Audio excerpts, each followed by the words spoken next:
Well, let's turn now to the federal budget, the first for the new Liberal government. It forecasts big deficits over the next 5 years and lots of spending.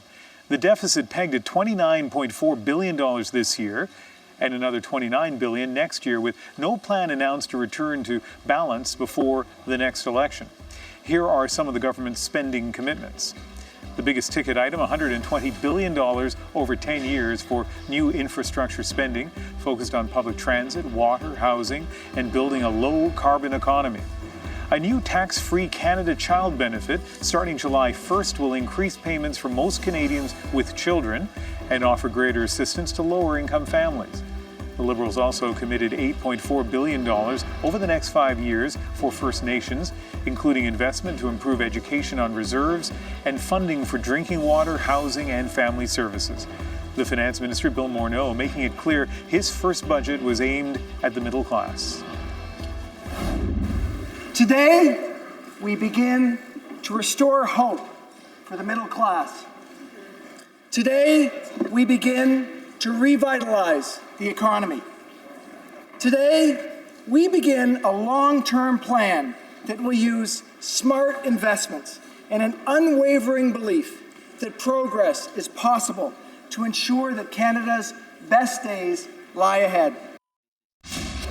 And the host of Power and Politics, Rosemary Barton, joins us from Ottawa. Rosemary, we wondered yesterday if there would be any surprises. What about the Liberals today saying that they have no clear end in sight for running deficits? Yeah, I mean, I guess that is a little bit of a surprise and will be for Canadians. The question is whether Canadians will accept it. They had very easily projected that they were going to blow past their $10 billion deficit cap, and they did that. We're now closer to $30 billion for this year and $30 billion for next.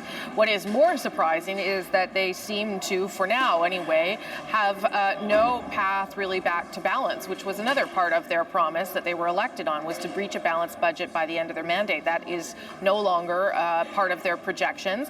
The debt to GDP ratio now is really the only portion of that promise that remains. They still think that the economy will be growing at a faster rate than their debt will be, so that they will maintain that. Now, that doesn't mean they've entirely given up on the promise. It is still a potential goal. They are still hoping the economy will grow faster than the projections we've seen in the budget. They are still hoping that other things will happen, like the price of oil that they've got tagged pretty low in this budget will also start selling at a higher rate per barrel. So there are some economists who are inside that lockup all day who believe that maybe the Liberals are playing that game where you sort of, think it's going to be much worse than it is, so that you end up in a better situation closer to election time. We'll have to see whether that happens. I think sometimes people forget that budgets aren't just about dollars and cents, but they're kind of a statement about what the government finds is important. And in this case, they're continuing what has been a pledge of theirs from the beginning to increase support to First Nations communities. Yeah, and it is significant. I mean, I think there's two significant pieces of the budget, the middle class and Indigenous groups in this country. But in terms of Indigenous funding, it's a big whack of cash, $8.4 billion over 5 years. Most of that, almost half of it, will go to First Nations education funding. So whether that be, getting schools going, finding curriculum, getting kids into schools, and then all sorts of other things, from cleaning drinking water to building better infrastructure, green infrastructure, social infrastructure, all those things. Liberals are billing this almost as bigger than Kelowna, better than Kelowna, which was the deal under the Paul Martin government that never went ahead.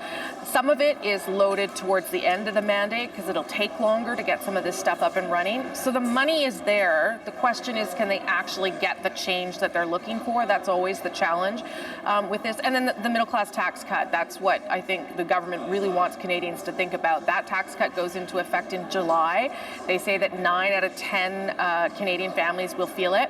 But remember, it's Canadian families, and you can't make more than $200,000 a year. And in exchange, they're going to claw back on some of the things that maybe Canadians, families had become familiar with and comfortable with, like the child fitness tax credit, for instance. So maybe a little bit more there for some Canadians, maybe a little bit less, depending on how much you make.